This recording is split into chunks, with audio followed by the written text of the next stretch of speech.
C'est vrai, on peut se demander si Jésus nous a vraiment donné le même pouvoir qu'aux premiers disciples qu'il a envoyés en mission. Parfois on peut se dire, mais moi j'ai jamais chassé de démons, j'ai pas fait d'exorcisme, j'ai jamais guéri personne, alors que c'est ce pouvoir que Jésus avait donné aux premiers disciples.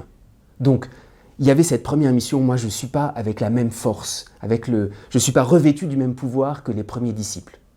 En réalité, si nous sommes attentifs, ce n'est pas si sûr. Nous sommes vraiment revêtus du même pouvoir de chasser les démons, de guérir, de soulager les malades.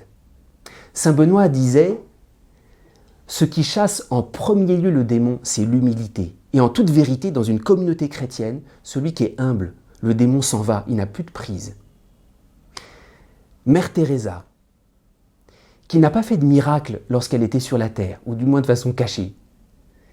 Un homme politique disait d'elle que c'était la femme la plus puissante du monde. Elle a fait reculer le mal, elle a soulagé la souffrance, elle a apporté la consolation.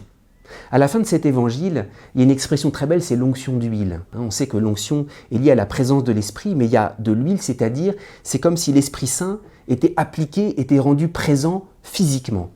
Et c'est vrai, l'onction d'huile signifie la tendresse de Dieu qui est rendue présente jusqu'à travers notre corps. Chacun d'entre nous, nous pouvons faire cette onction d'huile, apporter la présence, la consolation, la tendresse de Dieu.